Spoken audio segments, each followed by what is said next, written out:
আসসালামু আলাইকুম। দ্বিতীয় ক্লাসে তোমাদের স্বাগতম। তো দেখো, আজকে আমরা আবার দ্বিতীয় ক্লাসে ম্যাথ প্রশ্ন সলভ করব। তো গত ক্লাসটা যারা করনি অবশ্যই তারা ক্লাসটা করে আসবা, তাহলে এই ক্লাসটা ভালো বুঝবা।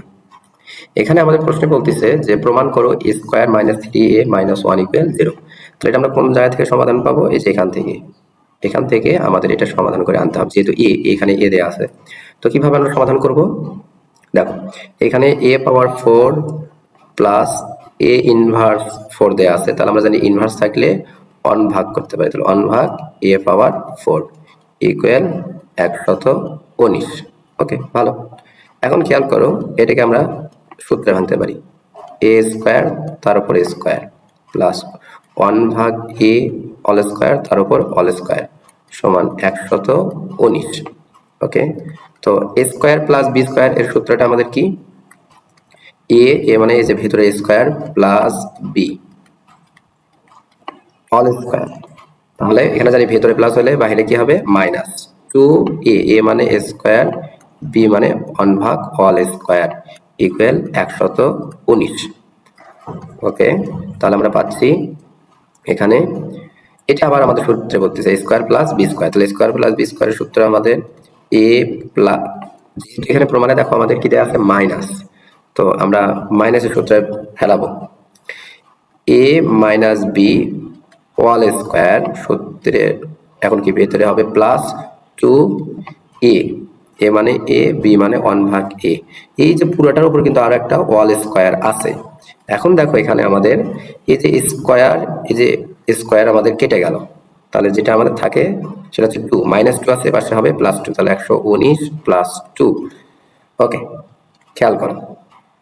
তো এখানে আবার আমাদের কি এই যে সরি এখানে আমাদের a কেটে গেল, তাহলে অবশিষ্ট থাকে আমাদের এখানে a minus 1 upon a whole square plus 2। এই স্কয়ারটা আমরা রুট করে দিলাম, 119 যোগ 2 তার মানে 121।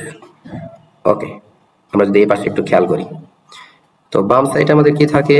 a minus b whole square, তো a minus 1 upon a whole square equal 121 root করলে 11, এ পাশে প্লাস 2 আছে, এ পাশে যা মাইনাস 2, তাহলে আমাদের যেটা থাকে সেটা হইল a minus 1 upon a equal 11 থেকে 2 বাদ দিলে 9, কিন্তু এই স্কয়ারটা আমরা কি করে দেব? রুট 9। তাহলে কি হয়?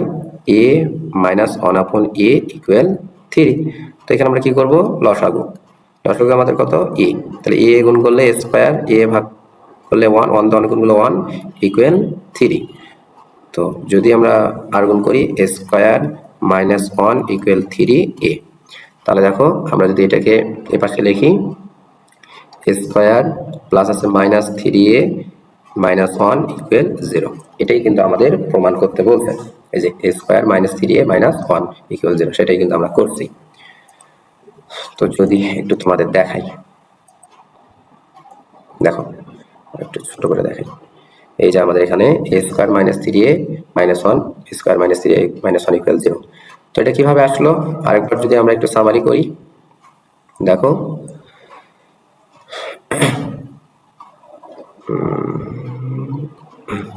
দেখো a power 4 plus 1 upon a পাওয়ার 4 কই থেকে পাইলাম? এই যে এখানে a ইনভার্স 4 দেয়া আছে, যে ইনভার্স মানে 1 ভাগ a পাওয়ার 4 হয়, 119 আছে, a স্কয়ার তার উপর all square plus 1 upon a square তার উপর অল স্কয়ার, পাওয়ারে গুণ হয় 2 গুণে 4, এখানে 2 গুণে 4, তো 119 থাকলো। এটা আমরা সূত্র জানি স্কয়ার প্লাস b স্কয়ার সূত্র a plus b 1 b whole square minus 2ab, আর পাশে 119 থাকলো, এটা কেটে গেল, মাইনাস 2 পাশে হবে প্লাস 2।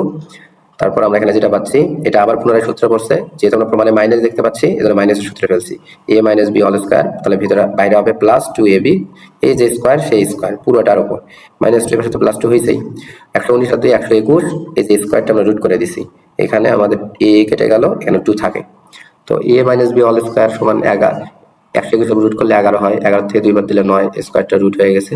এই যে লসাগু করলে প্রমাণটা মিলে যায় আর কি। পরেরটাতে আমরা যদি যাই, পরেরটা আমরা বলছি p সমান 3 প্লাস 2 রুট 2, p সমান, তাহলে এখানে আমাদের বলতেছে কি p ইকুয়াল 3 প্লাস 2 রুট 2। আচ্ছা, এখান থেকে আমাদের প্রমাণে বলছে p মাইনাস 1 আপন p পাওয়ার 4 নির্ণয় করো, তাহলে আমাদের আলাদা করে p লাগবে, 1 আপন p লাগবে, তাহলে পির মানটাকে আমরা একটু সহজ করে নিই। দেখো পি ইকুয়াল, ওই যে গতকাল আমরা যেভাবে করলাম 11 ছিল 11কে 5 আর 6 ভাঙছিলাম, তো এখানে আমরা 3 আছে 3 কেমন ভাগতে হবে, যেন গুণ করলে 2 1 কে 2 হয়, রুটের ভেতরটা হয়, আর যোগ করলে যেন আমাদের যোগ বিয়োগ করলে যেন 3 হয়। তাহলে দেখো তো আমি এটাকে এইভাবে ভাঙতে পারি, √2 তার উপর a স্কয়ার প্লাস 2 ইনটু এই √2 নিলাম ইনটু 1 নিলাম প্লাস 1 এর উপর স্কয়ার দিলাম। তাহলে দেখো রুট স্কয়ার কেটে যা 2 2 আর 1 যোগ করলে 3 হবে, আর আমাদের এখানে √2 মিলে গেল। তাহলে এটাকে আমি চাইলে এইভাবে লিখতে পারি, √2 প্লাস 1 তার উপর অল স্কয়ার। আমি লিখতে পাই কি বলো? তো চাইলে সেটা আমরা এই পাশে বার করে দিতে পারি যে পি তো থাকলো, এখানে এখন কি হবে, পি স্কয়ার সমান √2 প্লাস 1, √2 প্লাস 1। এখন খেয়াল করো আমরা তো পির মানটা পাইলাম, এখন আমাদের দরকার কি, ওকে তাহলে 1 আপন আবার আমাদের দরকার কি, 1 আপন পি স্কয়ারের মানটা আমাদের এখন লাগবে। তো আমরা কি জানি, √2 মাইনাস 1 বিপরীত রাশি দিয়ে আমরা কি করে দিই, ভাগ করে দিই। তাহলে √2 প্লাস 1, গত ক্লাস যারা করছো তারা এই ক্লাসটা ভালো বুঝবা আশা করি। তাহলে এখানে আমাদের ক্যালকুলেশন করলে থাকে দিন শেষে √2 মাইনাস 1, আমি একটু সংক্ষেপে করলাম যেহেতু গত ক্লাসে আমরা এখানে সলভ করছি, এজন্য আর আমি বিস্তারিত বুঝাইলাম না। তাহলে পি স্কয়ার পাইছি, 1 আপন পি স্কয়ারের মান পাইছি। তাহলে এখন যদি আমি এখানে ভাঙি, পি পাওয়ার 4 মাইনাস হবে 1 ভাগ পি পাওয়ার 4, এটা আমরা কি জানি, পি স্কয়ার তার উপর স্কয়ার মাইনাস 1 ভাগ পি স্কয়ার তার উপর অল স্কয়ার।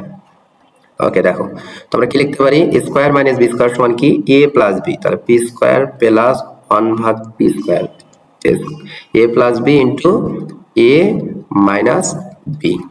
তাহলে এ প্লাস বি ইন্টু এ মাইনাস বি। দেখো আমরা পি স্কয়ারের মান জানি √2 প্লাস 1 ভাগ পি স্কয়ারের মান জানি, ভেতরে প্লাস আছে √2 মাইনাস 1।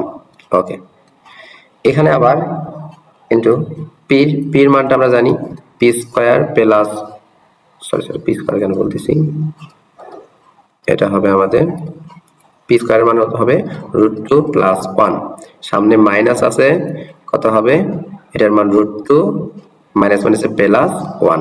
ওকে তাহলে আমরা যদি কাটাকাটি করি, মাইনাস 1 প্লাস 1 কেটে যাবে, তারপর আমাদের কি কাটবে, প্লাস √2 মাইনাস √2 কাটা।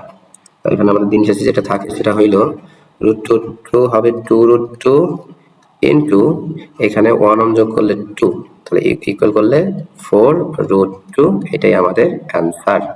ওকে আশা করতেছি বুঝছি, তোমরা যেখানে বুঝবা না কাইন্ডলি আমাকে কমেন্টে জানাবা, দরকার পড়লে আমরা আরেকটা ভিডিও আকারে তোমাদের এগুলো বুঝে দেওয়ার চেষ্টা করবো।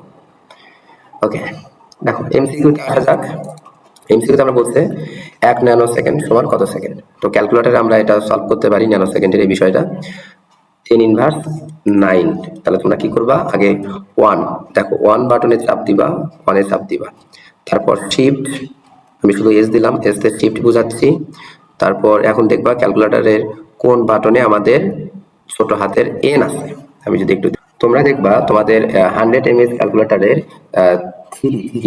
3 নম্বর বাটনে দেখবা ছোট উপরে এন আছে, তাহলে উঠবে আমাদের ক্যালকুলেটরের ডিসপ্লেতে উঠবে দেখবা 1N। তারপর আমরা যদি ইকুয়াল বাটনে চাপ দেই তাহলে দেখবা আমাদের এই ফলাফলটা চলে আসে। ওকে আশা করি বুঝছি। তাহলে আমরা কোথায় চাপ দেবো, আগে 1 এ চাপ দেবো, এই যে 1 এ চাপ দিলাম, তারপর শিফটে চাপ দেবো, তারপর 3 তে চাপ দেবো, তারপর সমানে চাপ দেবো, তাহলে এই মানটা চলে আসবে, এগুলো মুছতে লাগবে না। পরের কোশ্চেন, দ্বিতীয় প্রশ্নে আমাদের বলতেছে 1 হেক্টো 1 ন্যানোর কত গুণ। তাহলে হেক্টো তোমরা জানো, হেক্টো অর্থ 10 পাওয়ার 2, আর ন্যানো আমরা আগের প্রশ্ন দেখে আসলাম 10 ইনভার্স 9। তাহলে হেক্টো আগে আছে, তাহলে 10 পাওয়ার 2 ভাগ 10 ইনভার্স 9 যদি ক্যালকুলেশন করি, 10 পাওয়ার 2 গুণন নিচে জিনিস করলে মাইনাস হয়ে যায়, তাহলে মাইনাস আছে আর একটা মাইনাসে প্লাস হয়ে যাবে, তো এটা আসবে 10 পাওয়ার 11। তাহলে আমাদের এটা হচ্ছে রাইট অ্যান্সার। পরের প্রশ্ন বলছে কোনটি মৌলিক একক, অর্থাৎ মৌলিক রাশি থেকে যে এককগুলো আসবে সেটা হবে আমাদের মৌলিক একক। তাহলে মৌলিক রাশি আমরা 7টা জানি। তাহলে দেখো জুল এটা হচ্ছে কাজ, কাজ হচ্ছে আমাদের একটা যৌগিক রাশি। তাহলে নিউটন এটা হচ্ছে বলের একক, তাহলে এটা হচ্ছে যৌগিক রাশি। ক্যান্ডেলা এটা হচ্ছে দীপন তীব্রতার একক, দীপন তীব্রতার একক। তাহলে তীব্রতা একটা মৌলিক রাশি, অর্থাৎ এটা হচ্ছে একটা মৌলিক একক। প্যাসকেল এটা হচ্ছে চাপের একক। ওকে, পরেরটাতে যাই। কোনটি যৌগিক একক নয়? ভালো করে খেয়াল করবা, অনেক সময় প্রশ্নে যে লাস্টে বলে, অনেকে আমরা মনে করি যে যৌগিক চাইছে, কিন্তু এখানে বলছে যৌগিক নয়। তাহলে কোনটি? তাহলে নয় যদি আমরা অ্যান্সার করি, তার মানে মৌলিক বোঝাচ্ছে। যৌগিক নয় মানে কি? মৌলিক। তাহলে মৌলিক কোনটা? এটাও কিন্তু উত্তরে ক্যান্ডেলাই হবে। আমরা একটু আগে দেখলাম জুল এটা হচ্ছে কাজের, নিউটন এটা বলের, প্যাসকেল এটা হচ্ছে চাপের। তো থ্যাংক ইউ সবাইকে, তোমরা ভিডিওগুলো দেখো একটু সময় নিয়ে। রমজান মাসে অনেক সময় তোমরা বসে থাকবা, তো আমি এই জন্যই তোমাদের এই প্রশ্নগুলো এখন সলভ করে দিচ্ছি, যেন তোমরা পুনরায় এই পড়াগুলো একটু মনে পড়ে।